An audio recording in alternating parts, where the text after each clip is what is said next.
Hello viewers, I am Deepti.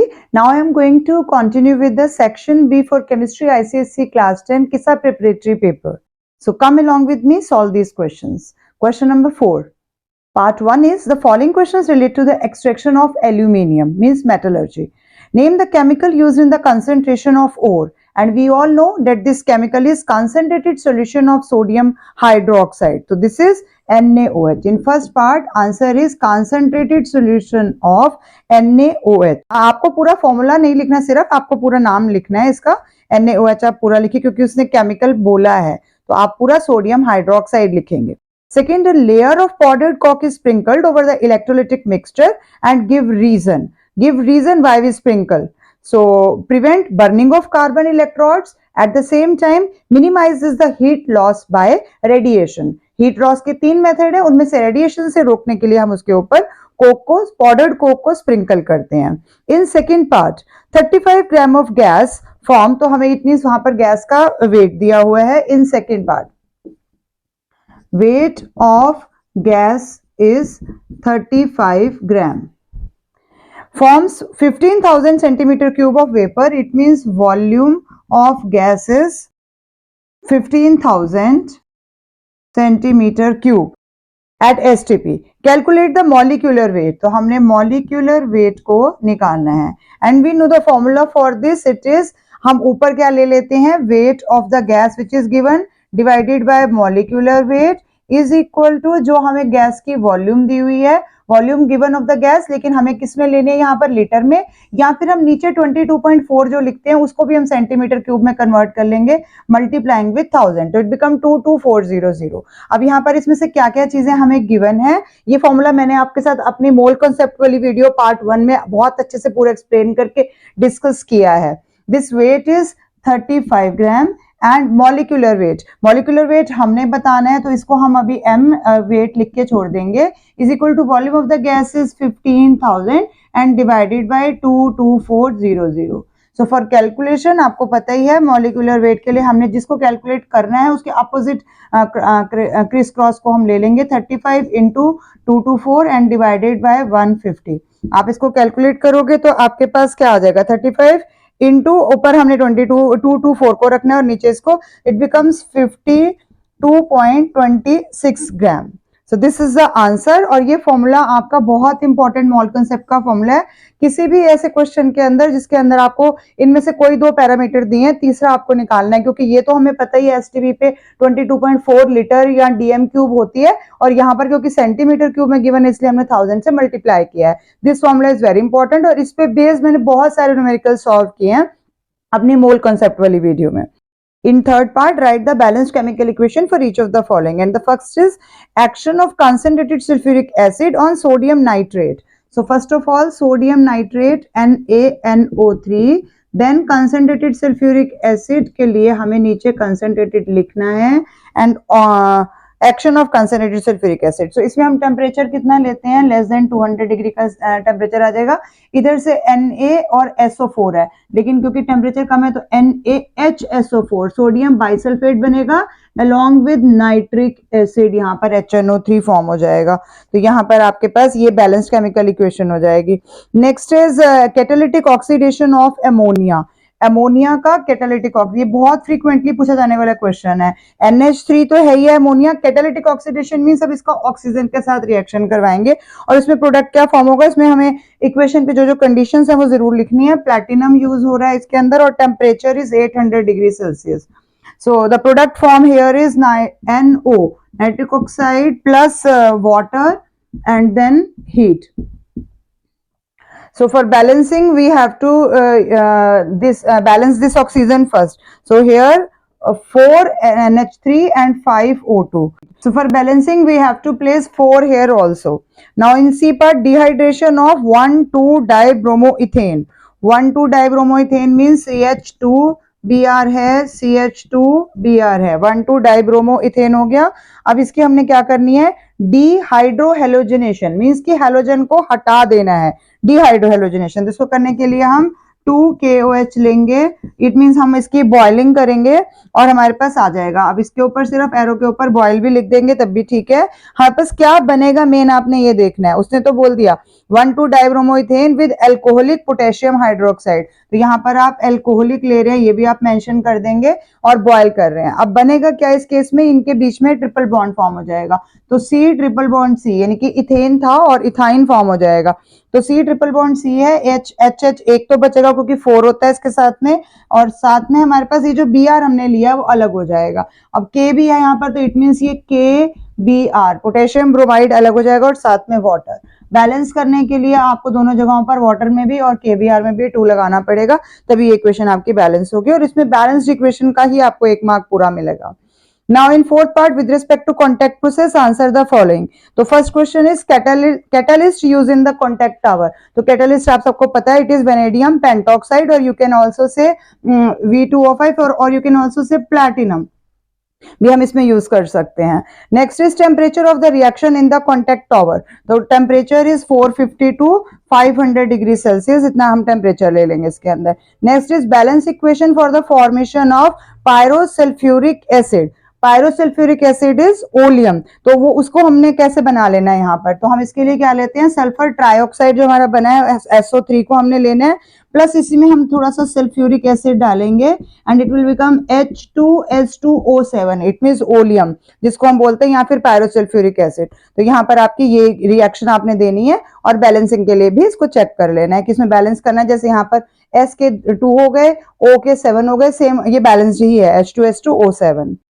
In question number 5 part 1, ethan wants to differentiate between sulfur dioxide and hydrogen sulfide gas, sulfur dioxide and hydrogen sulfide gas in the laboratory. He has been given moist lead acetate paper दिया गया है, this question belongs to your chapter 13 practical chemistry. How will he differentiate the two gases? So when he takes sulfur dioxide and moist lead acetate paper, then no characteristic reaction will happen.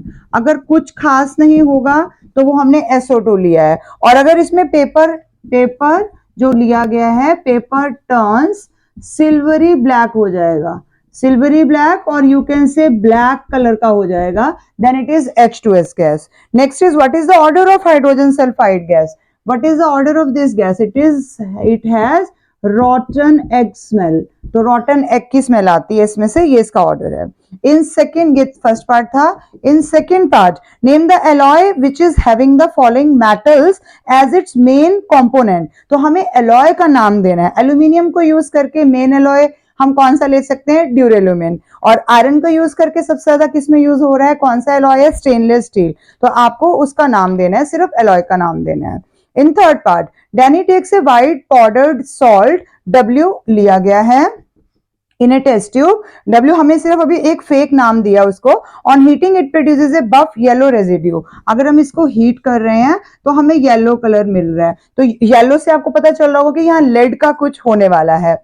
When W is dissolved in water, इसको जब हम water में डाल देंगे, dissolved in water, तो क्या होगा, and magnesium is added to one part of the solution and to the other part sodium sulfate solution is added, तो एक में मैग्नीशियम डाला है और दूसरे में सोडियम सल्फेट डाला गया है। तो first of all in first part identify the compound W, तो कौन सा हो सकता है जिसको हमने किया है, क्योंकि इसने हिंट भी दिया आपको, व्हाइट पाउडर्ड सॉल्ट है और जो हीट होने पे येलो रेजिड्यू है, कौन सा ऐसा होता है जो व्हाइट होता है और फिर येलो हो जाता है, इट मींस W जो है वो हमने किसको लिया है, लेड नाइट्रेट। आपको पूरा नाम लिखना है, सिर्फ सिंबल्स नहीं लिखने हैं, अगर वो नेम कहेगा तो हम PbNO3 भी लिख देंगे कि लेड नाइट्रेट हमने लिया है। Second is name the salt obtained when magnesium is added to W, अगर हमने इस W में मतलब इसी में लेड नाइट्रेट में हमने मैग्नीशियम डाल दिया तो क्या होगा, लेड को रिप्लेस करके मैग्नीशियम आ जाएगा, इट मींस यहां पर क्या बन जाएगा, magnesium nitrate, magnesium nitrate.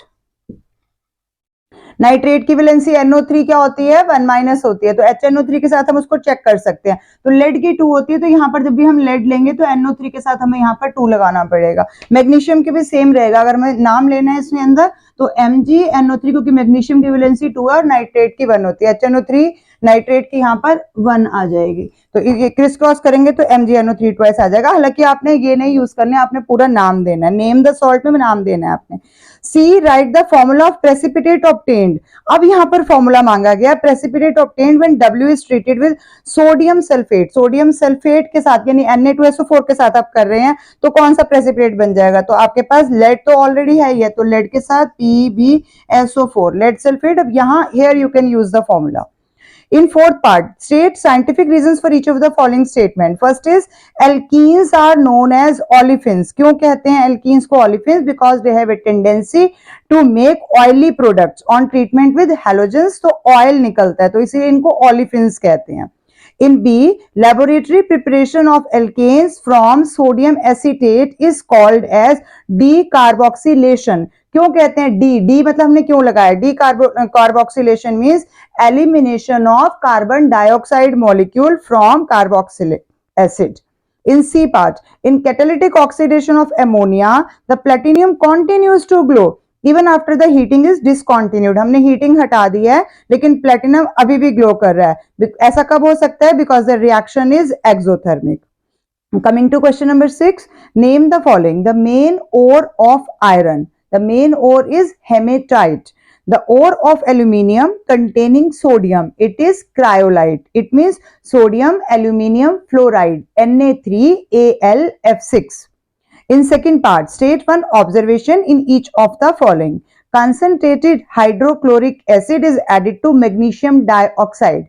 MgO2 है, उसमें हमने हाइड्रोक्लोरिक एसिड डाला है, तो हमें पहले देखना है कौन सी गैस रिलीज हो रही है, क्लोरीन हो रही है। तो हम ऑब्जर्वेशन में रिएक्शन नहीं भी लिखेंगे तो कोई बात नहीं है। ऑब्जर्वेशन में मेन जो कलर हमें दिखाई दे रहा है, एफिर्विसेंस आ रही है, प्रेसिपिटेट फॉर्म हो रही है, उसी के मार्क्स मिलने हैं।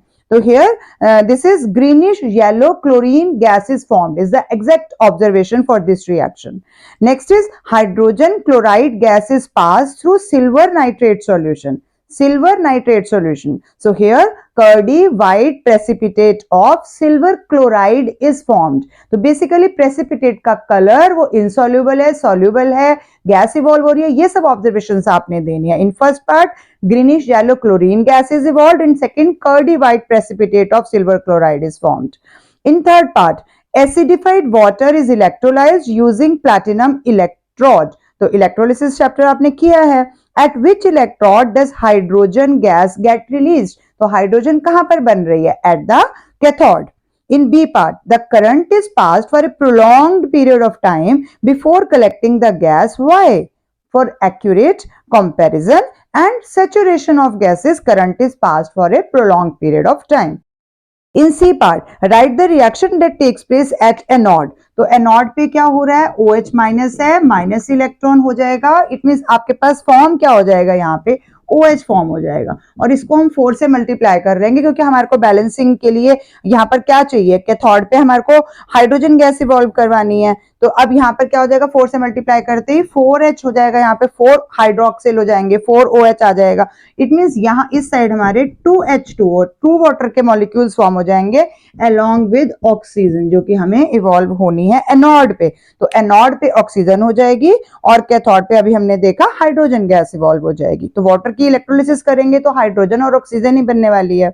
बैलेंस इसका जरूर आपने ध्यान रखना है, 2H2O और O2 यहाँ पर आपने जरूर लगाना है क्योंकि 2:1 का रेशियो है यहाँ पर, इसीलिए हमने 4 से मल्टीप्लाई किया था इस रिएक्शन को। इन फोर्थ पार्ट X और Y हमारे पास 2 एलिमेंट्स दिए गए हैं। X है 2,8,5 and Y is 2,8,3. 2 elements. Using the information, complete the following. Metal atom tends to dash electron to achieve stable electronic configuration. अब metal atom के पास outermost shell में extra electrons होते हैं 1, 2 या 3, तो वो क्या करेगा? Tends to lose. तो it means first dash में हमारे पास क्या आ जाएगा? To loss, तो वो लॉस कर देगा। B part dash will form trivalent negative ion और रेडिकल। इन दोनों में से कौन है जो नेगेटिव रेडिकल बनाएगा? पहले तो आप यही देखिए, इसके आउटर मोस्ट में 3 है, इट मींस ये तो पॉजिटिव बनाएगा। इसके पास 5 है, ये गेन करेगा 3, तो इट मींस ये ट्राइवेलेंट बना सकता है और नेगेटिव तो है ही है ये। तो इट मींस एक्स जो है वो सेकेंड पार्ट में आंसर आ जाएगा कि जो ट्राइवेलेंट नेगेटिव रेडिकल बना रहा है। In C part dash is an oxidising agent. तो मेटल क्या होते हैं, मेटल्स तो गुड रिड्यूसिंग एजेंट होते हैं, नॉन मेटल जो होगा वो ऑक्सीडाइजिंग एजेंट होगा। तो इनमें से नॉन मेटल कौन है, वाई तो आपको दिख ही रहा है कि मेटल है, तो एक्स जो है वो नॉन मेटल है, इट मींस एक्स ही यहाँ पर ऑक्सीडाइजिंग एजेंट भी बनाएगा। तो दोनों बी और सी दोनों में हमारे पास एक्स आएगा और फर्स्ट में हमारे पास लॉस आएगा। Now coming to question number 7, empirical formula आपको दिया गया है, एम्पेरिकल फॉर्मूला से आपने आगे कैलकुलेट करना है। इट मींस हम मोल कॉन्सेप्ट पे आ रहे हैं, मोल कॉन्सेप्ट एंड स्टोइचियोमेट्री आपका अच्छा खासा मार्क्स इस बार कैरी करेगा, उसको अच्छे से आपने प्रैक्टिस करनी है।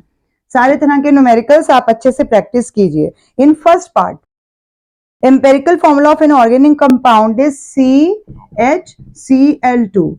Empirical formula CHCl2 is given and its molecular weight is 168. This is also given. Molecular weight हमारे को 168 already question में ही given है। Now find the molecular formula. तो पहले तो हम n कैलकुलेट कर लेंगे कि कितना आ रहा है।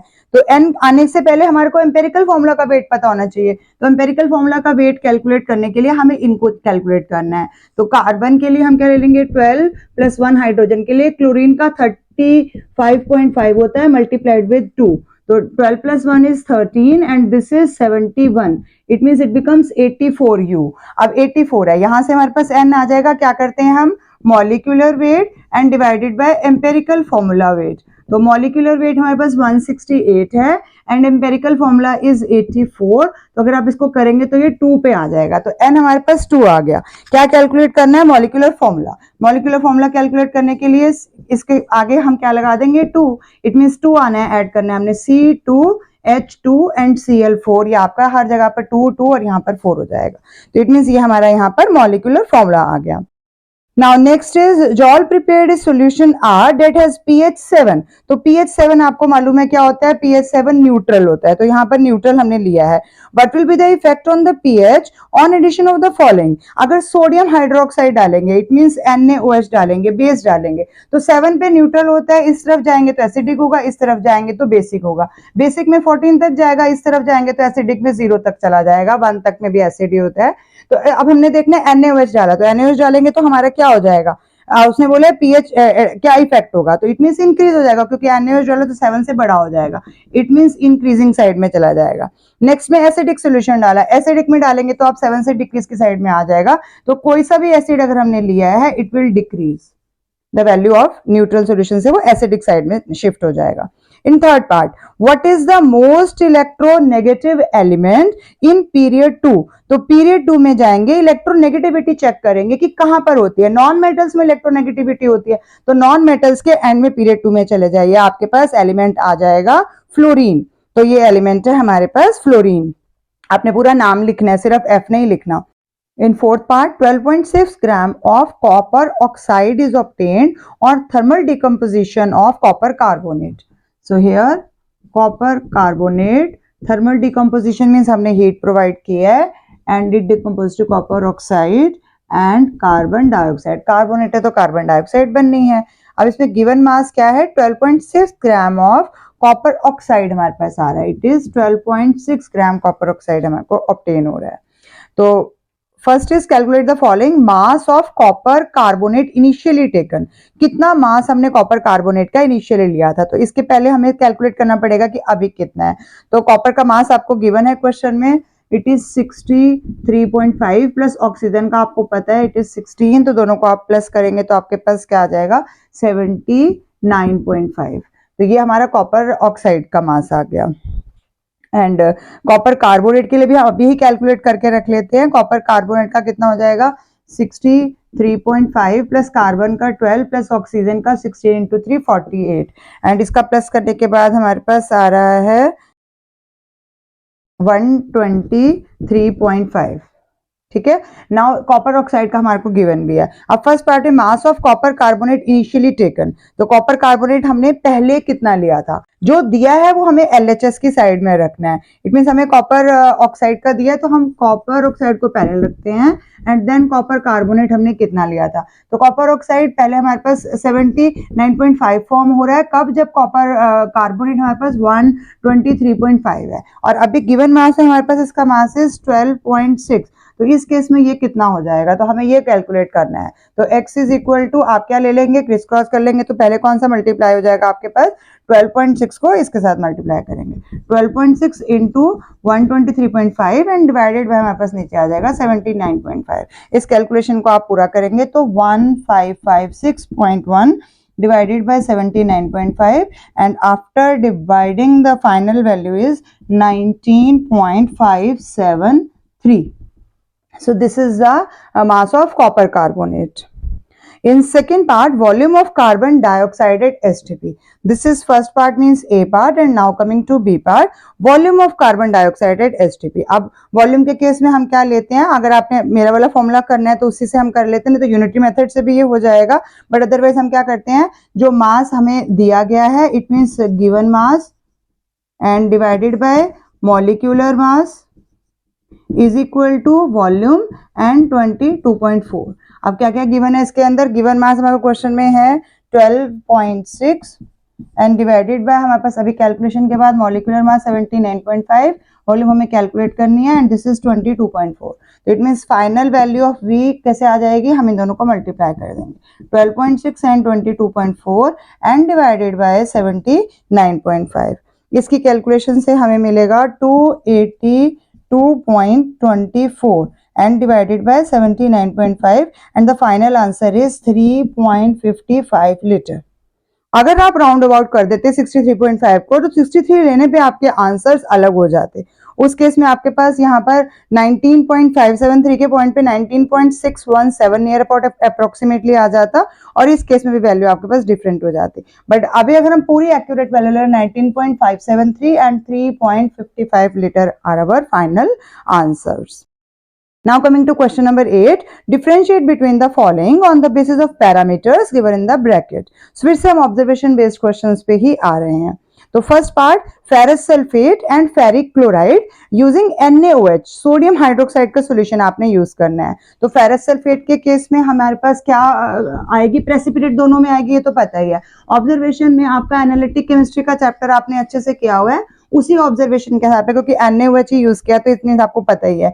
FeSO4 हो जाएगा और उस तरफ FeCl3 है। क्या ऑब्जर्वेशन में डिफरेंस आएगा अगर हमने NaOH को यूज किया, दोनों में हम NaOH ऐड करेंगे। फर्स्ट केस हमारे पास डर्टी ग्रीन प्रेसिपिटेट आएगी, dirty green precipitate is formed which is insoluble even in excess. ये तो दोनों की खैर कॉमन कैरेक्टरिस्टिक है, इनसॉल्युबल इवन इन एक्सेस में भी ये नहीं घुलती है। और FeCl3 के केस में हमारे पास क्या आ जाएगा, reddish brown precipitate. So in this case reddish brown precipitate, again insoluble in excess, ये दोनों के लिए सेम पॉइंट रह जाएगा। In B part, acidic and alkaline solutions, addition of sodium carbonate. तो सोडियम कार्बोनेट को डालना है। जब हम एसिडिक सॉल्यूशन लेंगे तो क्या चेंज आएगा, और अगर हमने एल्केलाइन सॉल्यूशन लिया तो हम कैसे डिस्टिंग्विश कर पाएंगे कि हमने क्या डाला है। तो सब दोनों में हमने सोडियम कार्बोनेट डालना है, Na2CO3 दोनों में ऐड करेंगे। एसिडिक के केस में कार्बन डाइऑक्साइड इवॉल्व होगी, क्योंकि हमने कार्बोनेट यूज किया और एसिडिक सॉल्यूशन में डाला, तो कार्बन डाइऑक्साइड इवॉल्व होगी। और इस तरफ कार्बन डाइऑक्साइड इवॉल्व नहीं होगी अगर हम एल्केलाइन सॉल्यूशन यूज कर रहे हैं, क्योंकि ये कैरेक्टरिस्टिक सिर्फ एसिडिक सॉल्यूशन के लिए होती है। In next part, draw the electron dot structure of ammonium ion. तो एमोनियम आयन आपको पता ही है, NH4+ का इलेक्ट्रॉन डॉट स्ट्रक्चर आपने बनाना है। तो इसके लिए आप नाइट्रोजन का ले लेंगे यहाँ पर लोन पेयर। नाइट्रोजन के पास कितने होते हैं एक्सेस, उसके हमारे पास 3 बचे होते हैं, तो हमारे पास एक तो लोन पेयर आ जाएगा नाइट्रोजन के लिए और एक हमारे पास तीनों साइड्स में आ जाएगा। एक एक H हम इन तीनों के साथ में ले लेंगे, H H एंड H। और जो लोन पेयर है इस पर भी एक H आ जाएगा, लेकिन यहाँ पर बॉन्ड अलग फॉर्म हो रहा है, यहाँ पर डेटिव बॉन्ड फॉर्म हो जाएगा और ब्रैकेट के बाहर हम प्लस का साइन जरूर देंगे, क्योंकि अमोनियम का यहाँ प्लस जरूर आना चाहिए है इलेक्ट्रॉन डॉट स्ट्रक्चर के लिए। इन्होंने सिर्फ फाइनल स्ट्रक्चर मांगा है, वैसे आप इसको थोड़ा सा इलेबोरेट करके ड्रॉ कर सकते हैं। वैसे इसका LHS भी बना दीजिए।